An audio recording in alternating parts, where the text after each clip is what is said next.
अस्सलामु अलैकुम, this is Hussain and I welcome you to this महापीटी साइंस सीरीज़। इस सीरीज़ में हम प्रीवियस ईयर के कुछ क्वेश्चंस और उनके कंसेप्ट को डिस्कस कर रहे थे।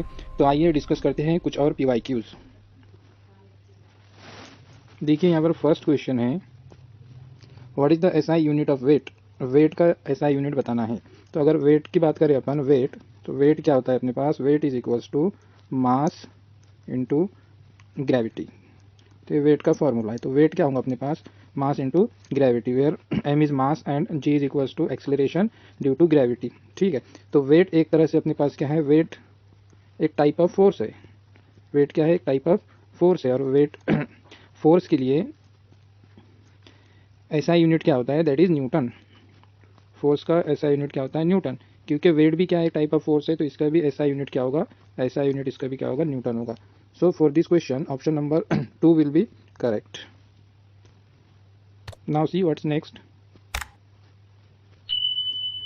Next question is that the intensity of sound depends on. Sound की इंटेंसिटी किस पर डिपेंड होती है, ये बताना है। इंटेंसिटी ऑफ साउंड किस पर डिपेंड होती है, ये बताना है। तो इंटेंसिटी ऑफ साउंड किस पर डिपेंड होगी, इंटेंसिटी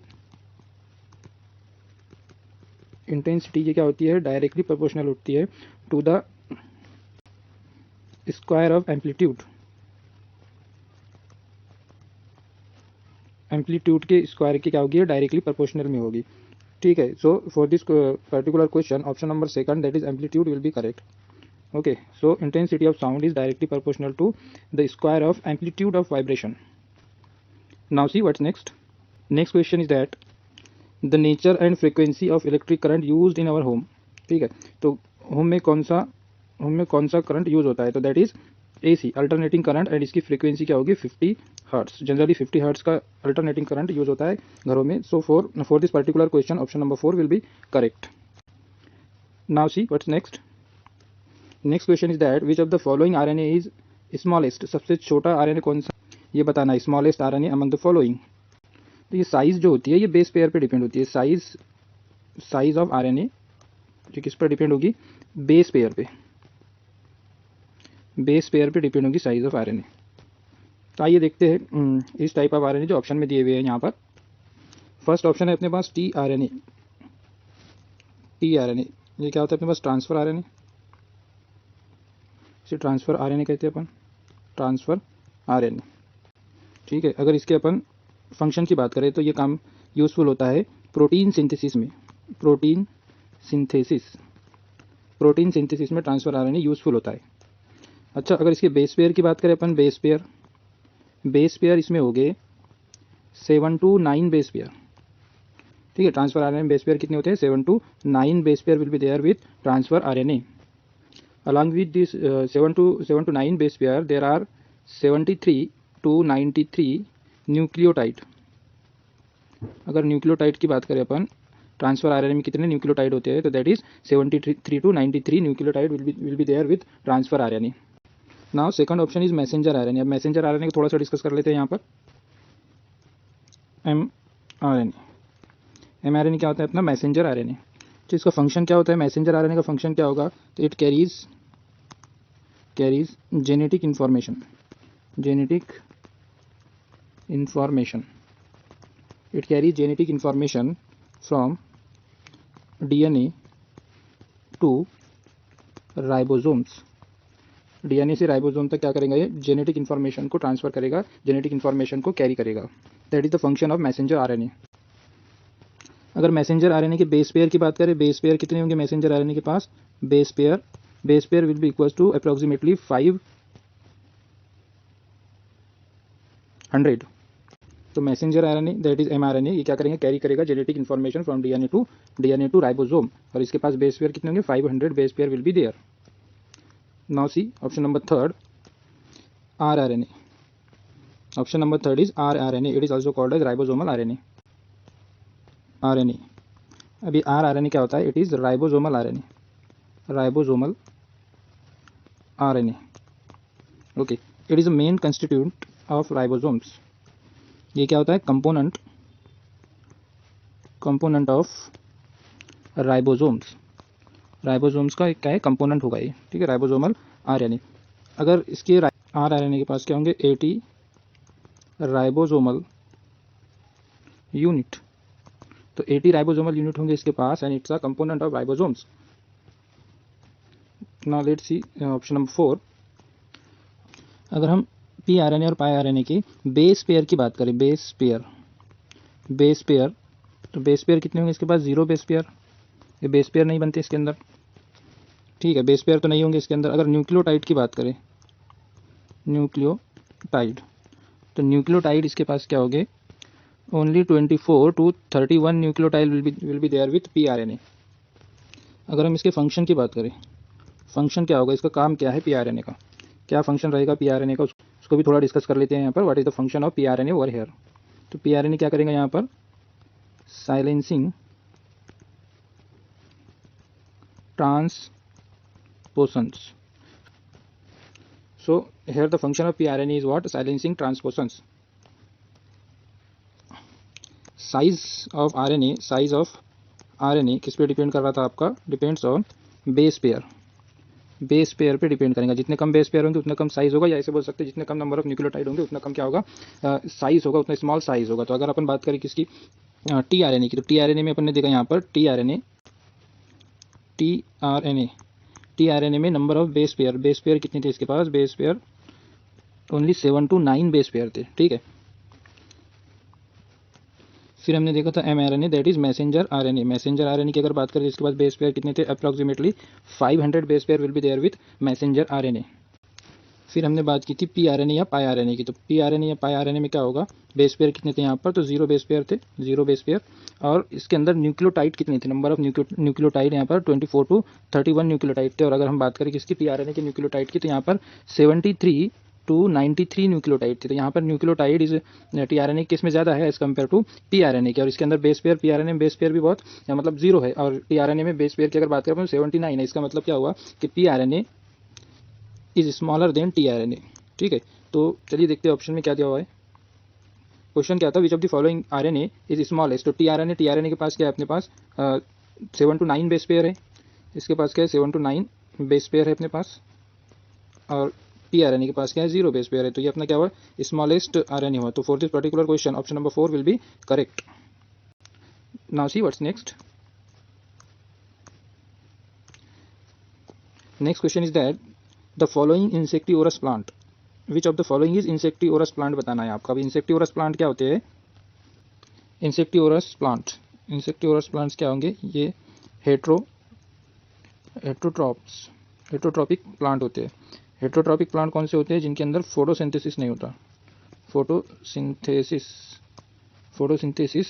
क्या होगा? इसमें नहीं होगा। There is no photosynthesis in heterotrophic plants and that's why they are unable to prepare their food. So do not prepare food. ये क्या करते हैं? अपनी फूड नहीं बनाएंगे due to absence of photosynthesis. अब फोटोसिंथेसिस क्यों नहीं होगा? क्योंकि इनके अंदर क्या नहीं होता? Chlorophyll. So due to absence of chloroplast और क्लोरोफिल, यहाँ पर क्या होगा? अपनी फूड नहीं बना पाते हैं, that's why they are called heterotrophs. Okay, so यहाँ पर अगर बात करें अपन किसकी, तो यहाँ पर अगर देखिए अपन मैग्नीफेरा, एजेडिरिस्टा एंड मेज, तो ये तीनों भी क्या है? Chlorophyll containing, chloroplast containing plant है। तो they can perform the process of photosynthesis, और ये क्या बनाएंगे? अपनी फूड को बनाएंगे, ठीक है। They can prepare their own food with the help of photosynthesis due to presence of what? Presence of chloroplast और क्लोरोफिल पिगमेंट। बट यहाँ पर ड्रोसेरा ये क्या है? एक हेट्रोट्रॉप्स है, और ये क्या होगा आपका? एक इंसेक्टिवोरस प्लांट होगा। तो ड्रोसेरा क्या यहाँ पर? एक इंसेक्टिवोरस प्लांट है। So for this particular question option A, that is Drosera, will be correct. Now see insectivorous plant, this is also called as carnivorous plant. Okay, तो इंसेक्टिवोरस और carnivorous plant क्या है? Same है। तो यहाँ पर कुछ एग्जांपल दी हुई है जो आपको माइंड में रखना है। These are the example, these are the insectivorous plants. पहला है नेपेंथिस, इसको और क्या बोल सकते हैं अपन? पिचर प्लांट को नेपेंथिस भी नेम है, दोनों एक ही है। यूट्रिकुलारिया, इसको ब्लैडर वॉर्ड भी बोला जाता है। ये भी क्या है? आपका इंसेक्टिवोरस और कार्निवोरस प्लांट है। ड्रोसेरा भी क्या है? आपका इंसेक्टिवोरस प्लांट है, it is also called as sundew. Now dionaea या फिर Venus fly trap, it is also a insectivorous plant. तो ये क्या है? आपके इंसेक्टिवोरस प्लांट्स है। Now see what's next. Next question that adenine and guanine are called as. Adenine और guanine को क्या बोला जाता है? ये बताना है। तो ऑप्शन है मेरे पास प्यूरिन, प्रिमिडीन्स, एक्रिडीन्स एंड थाइमिडीन। तो यहाँ पर जो फर्स्ट ऑप्शन है, अगर फर्स्ट ऑप्शन को देखें अपन यहाँ पर, तो फर्स्ट ऑप्शन की अगर बात करें अपन, तो प्यूरिन क्या होता है? तो प्यूरिन में क्या होगा आपका? डबल डबल रिंग होगी, प्यूरिन के अंदर क्या होती है, डबल रिंग। तो जिन भी बेसिस में डबल रिंग होगी, जिनके जो भी बेसिस के स्ट्रक्चर में डबल रिंग होंगी, दैट्स आर कॉल्ड प्यूरिन। तो एडेनाइन एंड ग्वाइनिन की अगर बात करें तो इनकी स्ट्रक्चर देखिए अपन, तो स्ट्रक्चर में क्या होंगे, डबल रिंग होंगी, that's why they are called purine. तो for this particular question option number A will be correct. Now अगर हम सेकंड ऑप्शन की बात करें, दैट इज द प्रिमिडीन। तो प्रिमिडीन किसको बोलेंगे, ऐसे बेसिस जिसमें क्या होंगी, सिंगल रिंग होगी, इसके अंदर क्या होंगी, सिंगल रिंग। ओके, प्रिमिडीन्स में क्या होंगी, single ring will be there. Now option number C, option C acridine, तो इसमें क्या होगा, three ring will be there. Three rings, इसके अंदर क्या होंगे, थ्री रिंग्स फ्यूज्ड होगी, और तीनों ही रिंग क्या होंगे, 6 मेंबर रिंग होंगी, 6 मेंबर रिंग होंगी, ठीक है, जस्ट लाइक अ एंथ्रासिन। तो 6 member three ring will be fused to each other and they form the acridine. Now thymidine की अगर बात करें, थाइमिडीन, तो यहाँ पर भी क्या होंगे, सिंगल रिंग ही होंगे यहाँ पर। Okay, so for this particular question A will be correct for this particular questions. Now see what's next. Next question is that which part of brain control action like riding bicycle and running along a straight line etc. are cerebellum, medulla oblongata and pons orali. तो अगर first option की अगर बात करें अपन, that is the cerebrum, तो ये क्या करता है, कंट्रोल करेगा, ये कंट्रोल कॉग्निटिव फंक्शन को कंट्रोल करेंगे। Cerebrum it control the cognitive function, जैसे स्पीच हो गया, speech, smell, thought, this type of functions can be control by cerebrum. और सेरेब्रम वॉलंटरी एक्शंस को कंट्रोल करता है, वॉलंटरी एक्शन, ठीक है, क्या करेंगे, कॉग्निटिव फंक्शंस को कंट्रोल करेंगे और वॉलंटरी एक्शन को भी क्या करेंगे, कंट्रोल करेंगे। ना सेकंड ऑप्शन की अगर बात करें अपन, दैट इज सेरेबेलम। ओके, इसका क्या फंक्शन होता है, तो ये क्या करेगा, maintains body balance.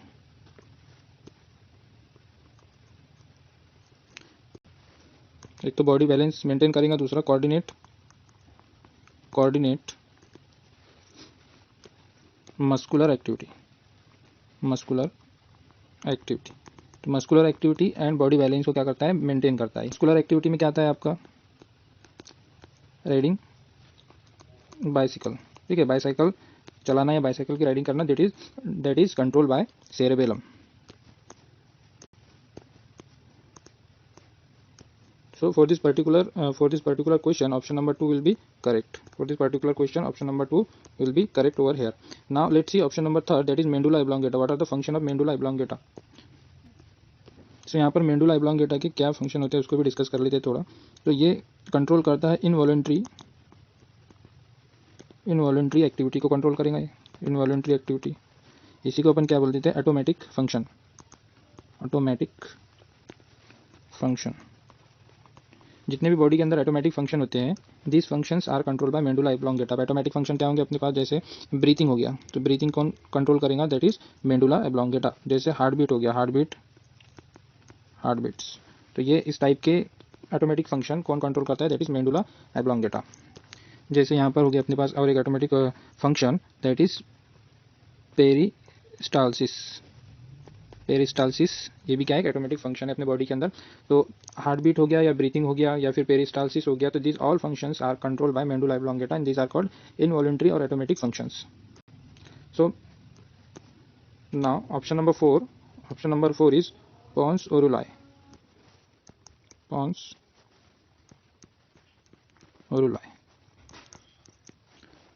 So option number 4 is pons varolii. इसका फंक्शन क्या होता है, तो इसका फर्स्ट फंक्शन क्या होगा, रेगुलेट स्लीप साइकिल। ये क्या करेगा, रेगुलेट स्लीप साइकिल को क्या करेंगे, रेगुलेट करेगा। दूसरा ऑप्शन फेशियल मोमेंट को भी क्या करता है, कंट्रोल करता है। नाउ थर्ड इज ये ट्रांसफर सिग्नल, ये क्या करेगा, सिग्नल ट्रांसफर करता है, कहाँ पर, बिटवीन सेरेब्रम एंड सेरेबेलम। तो 3 मेन फंक्शन होते हैं इसके। क्या फंक्शन होंगे इसके, पॉन्स ओरुलाई के, रेगुलेट स्लीप साइकिल कब उठना है कब सोना है, it is control by the pons varolii. And next function of this is facial movement. Facial movement को कंट्रोल करेगा और सिग्नल ट्रांसफर करेगा बिटवीन सेरेब्रम एंड सेरेबेलम के बिटवीन में क्या करेगा, सिग्नल ट्रांसफर करेगा। So now see this are the function of pons varolii and medulla oblongata क्या फंक्शन होते हैं, इनवॉलंटरी एक्टिविटी को रेगुलेट करता है, कंट्रोल करता है, दैट इज ऑटोमेटिक फंक्शन, जैसे breathing, heart beat and peristalsis को भी क्या करता है, कंट्रोल करता है। अगर हम सेरेबेलम की बात करते हैं, क्या कंट्रोल करेंगे, कॉग्निटिव फंक्शन जैसे स्पीच हो गया, स्मेल हो गया या फिर थॉट हो गया, और वॉलंटरी एक्शन को भी क्या करता है, कंट्रोल करता है। तो सेरेब्रम क्या करेगा, maintain the body balance maintain करेगा और मस्कुलर एक्टिविटी, तो मस्कुलर एक्टिविटी भी इन्वॉल्व रहेगी, में रीडिंग बाइसिकल में कोऑर्डिनेट मस्कुलर एक्टिविटी भी इन्वॉल्व रहेगी, और मेंटेन बॉडी बैलेंस भी आपको मेंटेन करना पड़ता है। तो for this particular question, for this number second will be correct, option number second will be correct for this particular question. Now see what's next. Next question is that London forces are present between, किसी shift में London forces present होती है। तो अगर हम बात करें इसकी लंडन फोर्सेस की, लंडन फोर्स, तो ये नॉन पोलर कहाँ पे एग्जिस्ट करेंगी, between non polar molecule, non polar molecule के बीच में एग्जिस्ट करती है लंडन फोर्सेस। तो अगर यहाँ पर ऑप्शंस की बात करें तो ऑप्शन क्या है मेरे पास, H2 के बीच में लंडन फोर्सेस रहेगी, या पोटेशियम आयोडाइड या I2 के बीच में रहेगी, या फिर CH4 के बीच में रहेंगे, Na पॉजिटिव और H2O के बीच में रहेगी, ये बताना है। ऑप्शन 1 की बात करें, ऑप्शन वन की अपने पास H2O and H2O। So H2O and H2O, ये H2O के बीच में जो फोर्स काम करेगी दैट इज हाइड्रोजन बॉन्डिंग। यहाँ पर क्या होगा, हाइड्रोजन बॉन्डिंग होगी, ठीक है। अरे वाटर क्या है, पोलर है, water is a polar molecule, ये क्या है, पोलर है, तो इसमें लंडन फोर्सेज एग्जिस्ट नहीं कर सकती। यहाँ पर क्या होगा, hydrogen bonding as a force of attraction काम करेगी, दैट इज हाइड्रोजन बॉन्डिंग। अगर हम सेकंड ऑप्शन की बात करें that is Ki and I2, so in Ki and I2, तो यहाँ पर जब Ki potassium iodide when react with iodine there is a formation of I3 negative ion, तो I3 नेगेटिव आयन बनेगा। इस I3 नेगेटिव आयन में क्या होगा, यहाँ पर ion induce dipole, ion induce dipole force होगी यहाँ पर, ठीक है, ये भी एक वीक फोर्स है। या फिर यहाँ पर कोवैलेंट बॉन्डिंग होगी, कोवैलेंट बॉन्ड काम करेगा, ठीक है। तो यहाँ पर भी क्या है, लंडन फोर्स तो नहीं होगी। नाउ ऑप्शन थर्ड क्या है मेरे पास यहाँ पर, that is methane and methane. So if you talk about the CH4 molecule that is methane and methane molecule के बीच में कौन सा फोर्स काम करेगा, तो ये क्या है, मीथेन एक नॉन पोलर है, नॉन पोलर, मीथेन क्या है, नॉन पोलर मॉलिक्यूल है, तो यहाँ पर काम करेगी, यहाँ पर काम करेंगी London force, okay, so there will be London forces between methane molecule because CH4 is a non-polar molecule, and in non-polar molecule, between two non-polar molecule there is a London forces acting. So for this particular question, option third will be correct for this particular question. Let's discuss the option 4. option 4 में क्या होगा, तो option 4 है Na positive and H2O, ये दोनों के बीच में कौन सी फोर्स काम करेगी उसको भी थोड़ा अपन देख लेते हैं यहाँ पर। Okay, so Na positive and H2O के बीच में काम करेगी आयन